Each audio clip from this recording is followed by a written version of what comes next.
Hello, we are Geeks Assembled, and today we are discussing a 1958 um, cult classic horror movie. Yeah, I think Susie needs some help. Help me! We are discussing the original, The Fly. Um, I say I've got the DVD with the sequel in there, but we'll be discussing the original one.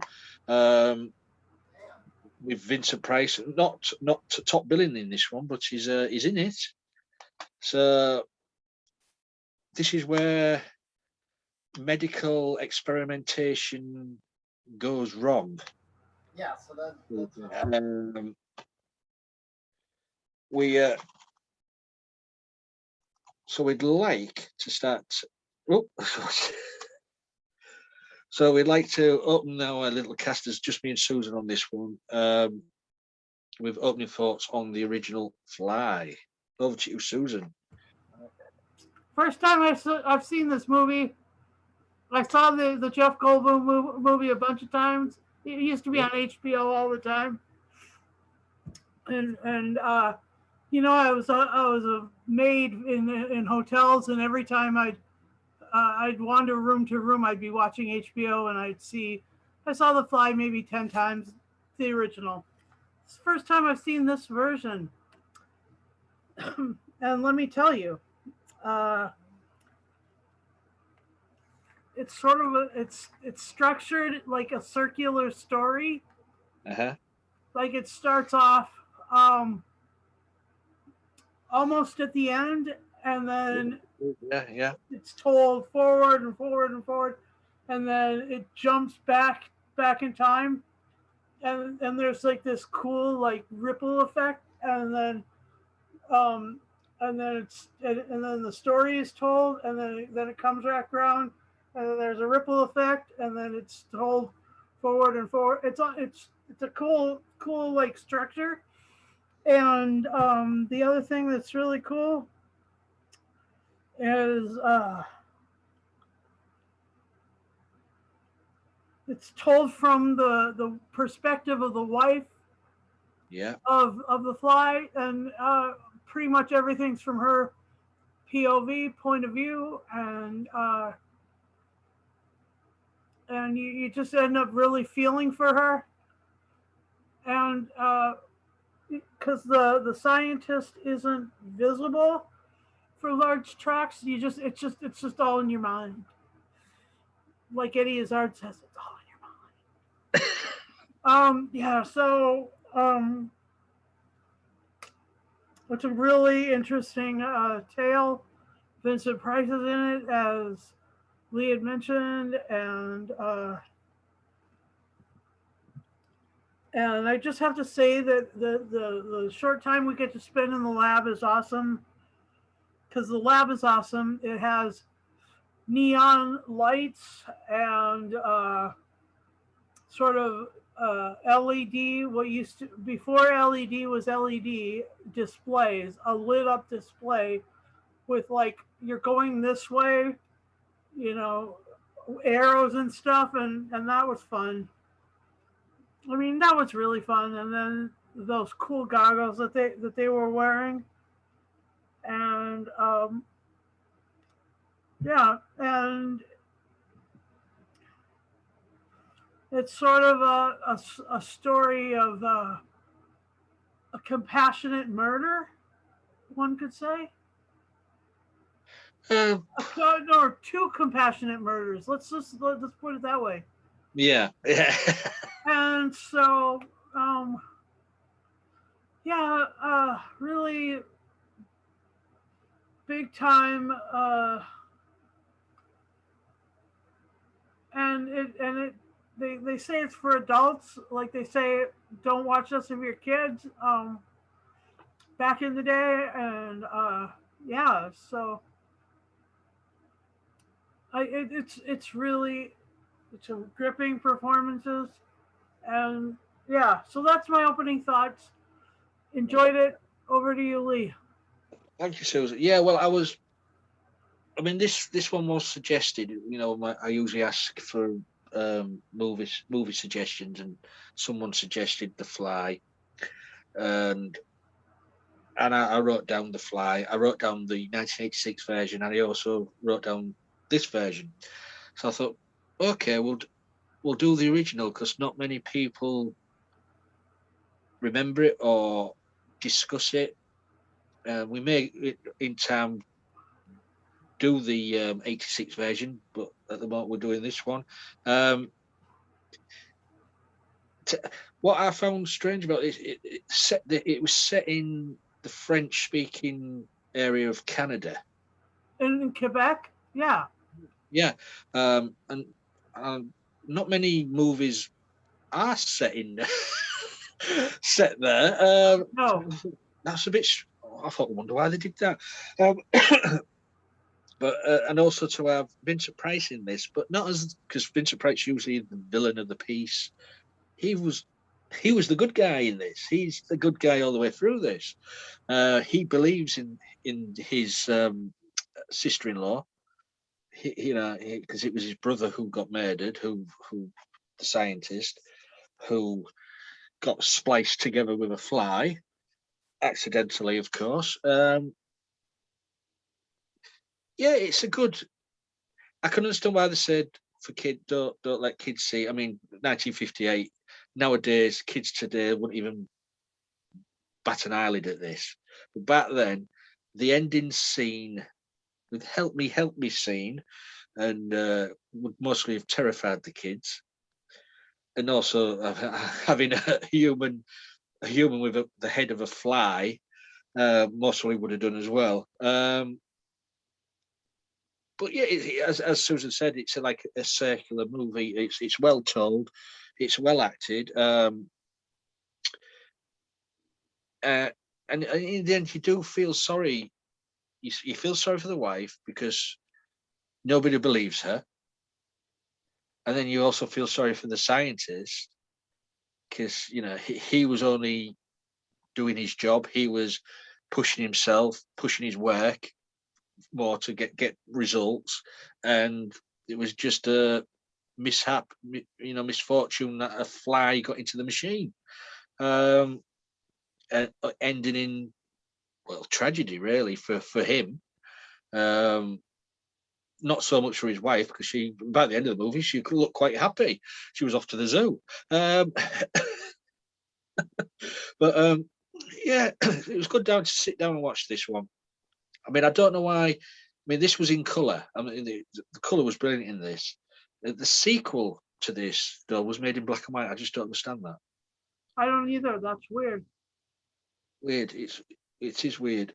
But so should we go to favorite moments? Okay, but can I ask you a question? Was the sequel? Did Vincent Price come back as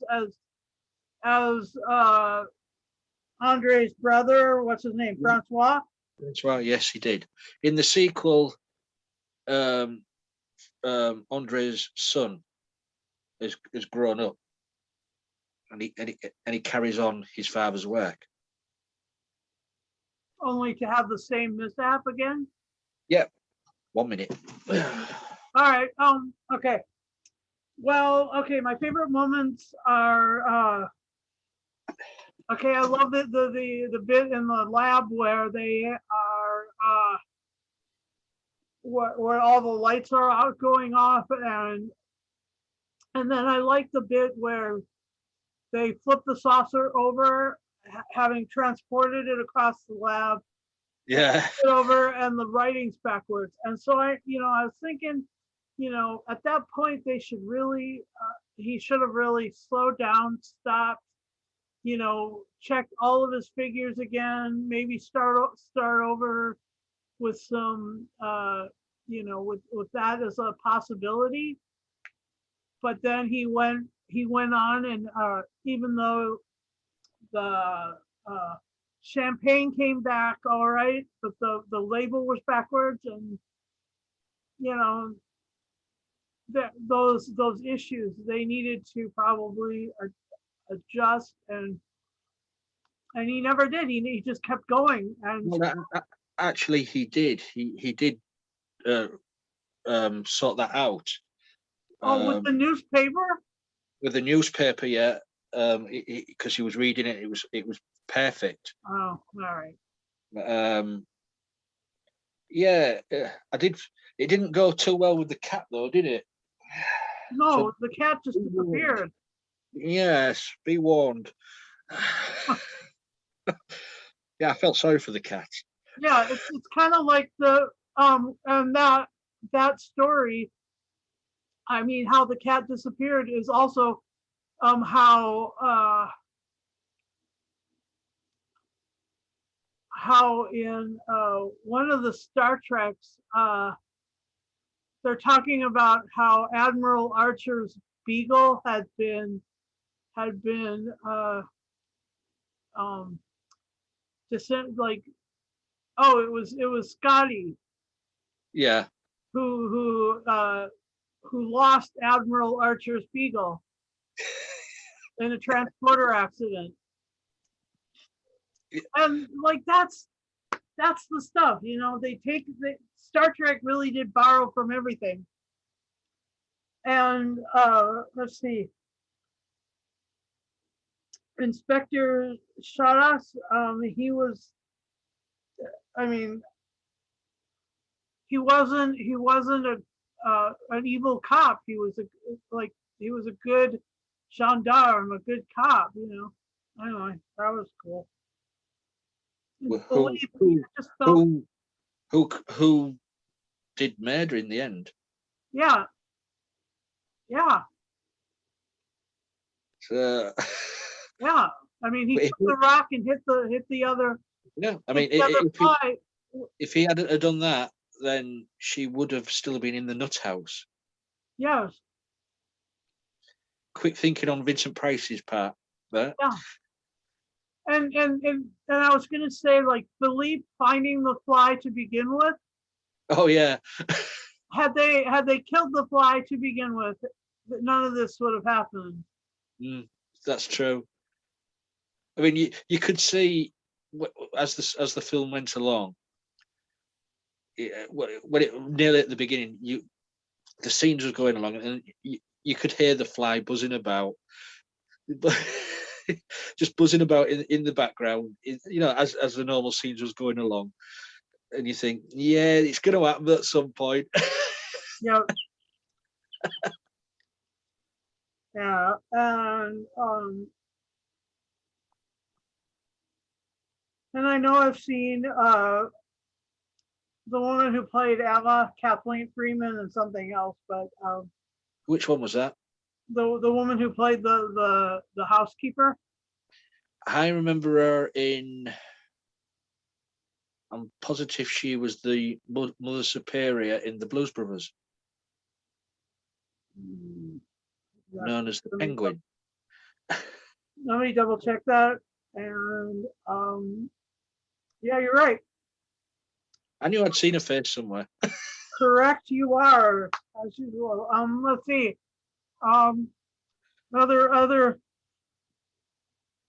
Another amazing scene was the metal press. And I mean, I know that's how they put together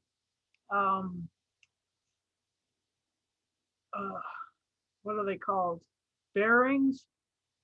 Yeah, they compress the parts together, don't they? To make bearings, yeah. And so it's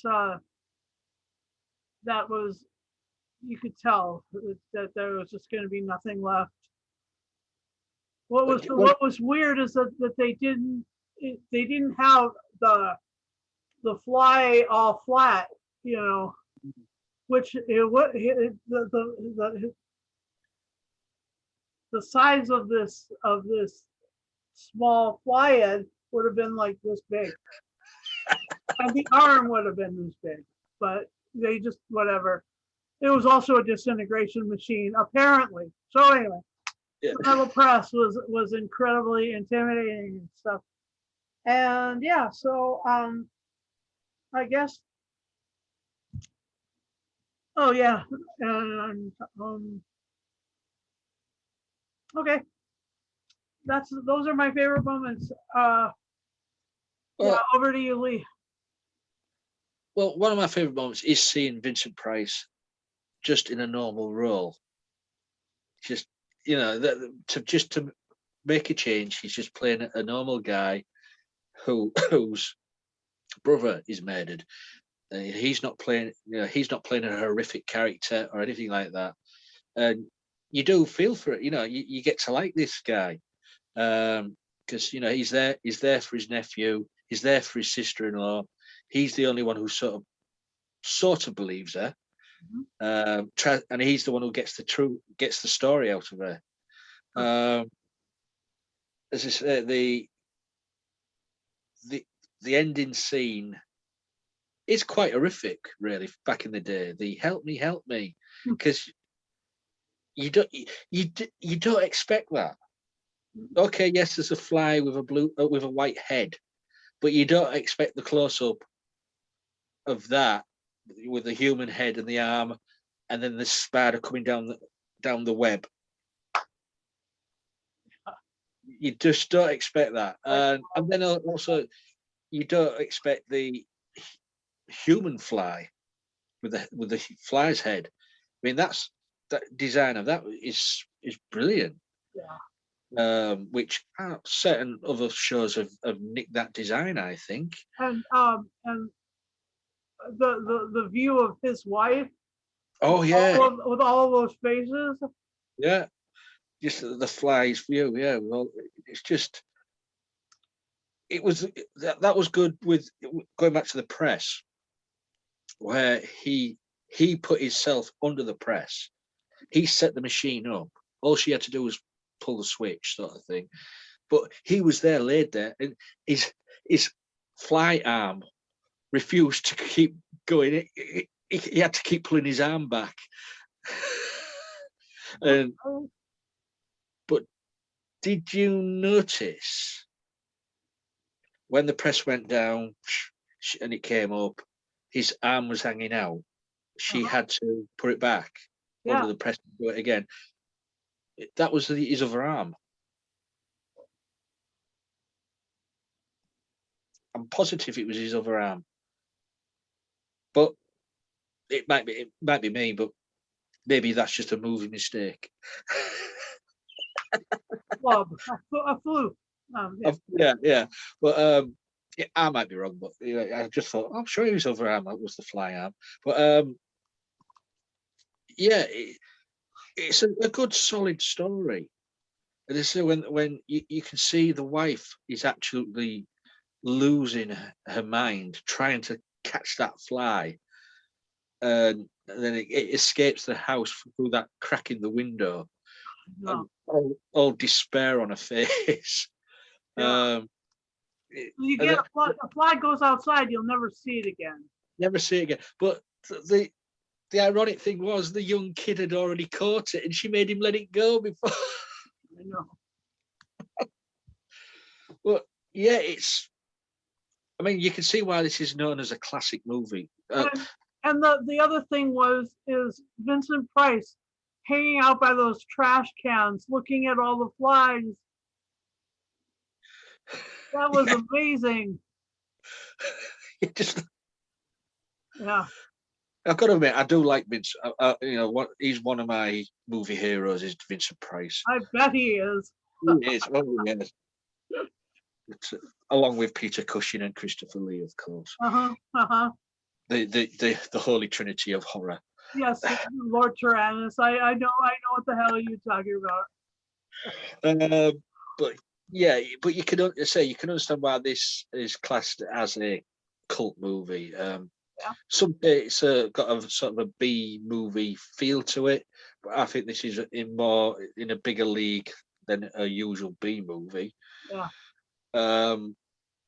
Anything else you'd like to say about this one? Yeah, the colors were really good. I mean, so vibrant, yeah, so beautiful. Like, yeah, and there's no way I'll ever be as good a housekeeper as Emma in that house. Yeah. Well, she nearly squashed the fly. Yeah. Catch it. I didn't say kill it. beautiful movie and cool, and you know we're like that movie inspired the transporter in Star Trek, and then they gave homage to it when they Yeah. talked about the Beagle, and I didn't notice that until I watched it this time. Mm. I didn't notice that was that was I thought that the transporter um in The Fly with Jeff Goldblum was inspired by Star Trek, but no, it was that Star Trek's transporter. That idea came out of The Fly. Yeah. It, I mean, as you, I mean, we've mentioned the Jeff Goldblum version a few Yeah, times. The the original and that is so far removed. It's just got a basic story element from this, and then the '86 version just has its own little world, and it is a damn good movie. Don't get me wrong; it is a very good movie. But as I say, it only takes the basic element of the the scientist and the fly getting in the experiment and the mutation. I wonder which is closer to. I just looked it up. It's the novel or the story is by George Legellan or Legellan. Is he Canadian? Is he French Canadian? Maybe that's why it was set there.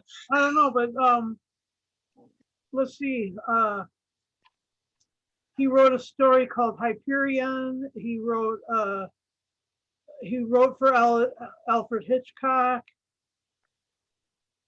Well, yeah, this is an ideal Hitchcock story, isn't it? Yeah, he does write in French a lot. Okay, so yeah, Maybe but that's where. Yeah, maybe the book was set there then. Maybe, yeah, yeah. cool. So, are we done with the fly? Are we swatted all we can swat? That does mean something different in the Oh, in the UK, right? swat, fly swaps. No, but also SWAT as in working really hard, right? Sweat, that is. But they say SWAT. No, they don't. They say we sweat.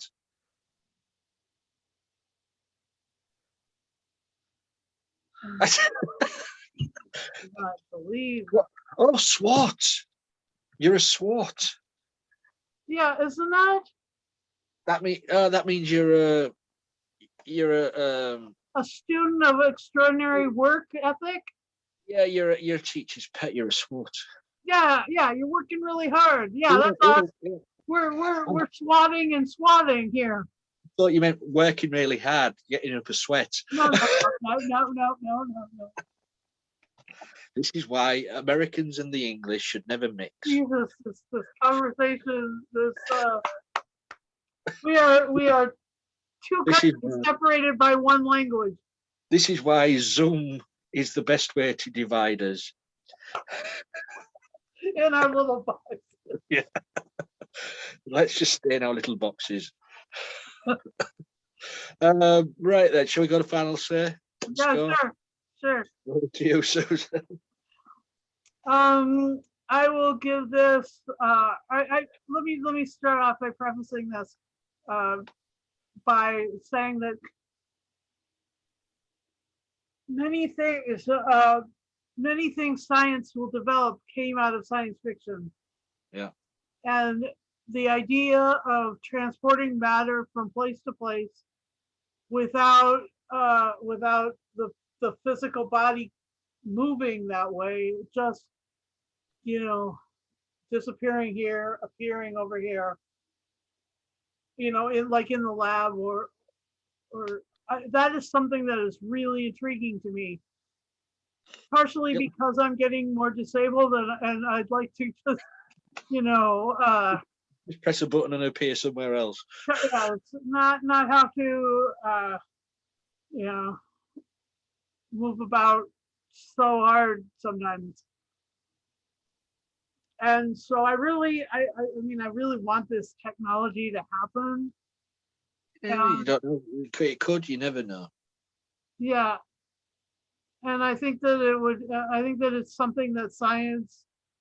It it may seem impossible, but it may not be. So come on, scientists. It's just a matter of time, I would say. Just yeah. So um and uh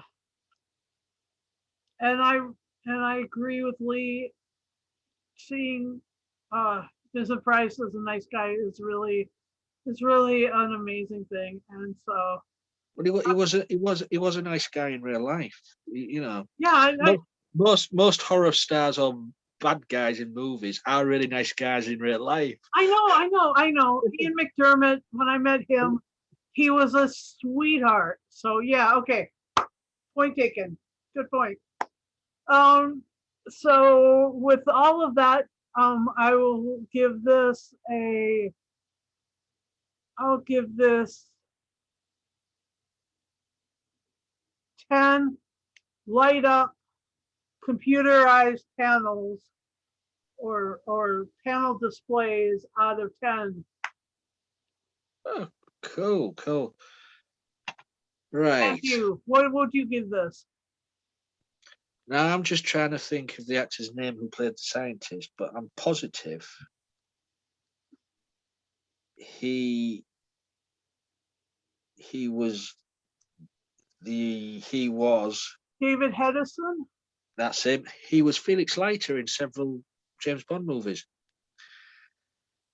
License to Kill. Yes. He was, yeah. Right. I was trying to place his face, and then just as we was doing the cast, I'm thinking Bond for some reason. But there you go. Anyways, I digress. Good for you. That's that. You called two of them. It's a very watchable movie, and it's still watchable for, I would say, for people the generation of today to watch this. Yes, okay, it was made in the 50s. The fashions and all like that is a bit dated, but it's a damn good story. It keeps you watching from beginning to end. So for me, I'm gonna give this. I'm gonna give it 10 out of 10. That's the best fly impersonation I can do. Help me. So that's our little review of the original The Fly. I'd like to thank Susan for joining me, talking all things geeky, because that's what we like to do. What I like to do. You guys out there, if you want to join, just contact us, message us, leave a comment below. We're on Facebook, Twitter. Just message us, and we'll try and get you on. We're also, as well, if you are subscribed to our YouTube channel, please press the bell notification button, and you'll get notified every time we put a video up. We do 3 things sometimes a week, so there's lots of material. It's really fun. When I remember to put them up. But then when Susan remembers to put them in the drive. But yeah, please also as well, leave a comment below. Let us know what you thought of this movie, because I always like reading the comments, even if some are just troll-like comments. But hey ho, we've got to take the rough with the smooth, I suppose. So I think that's it. So until next time, please be safe. Please don't mess with science. And don't disappear your cat. Don't shove your cat in a machine and vanish it into the ether. Yeah. So until next time, please be safe. Bye for now.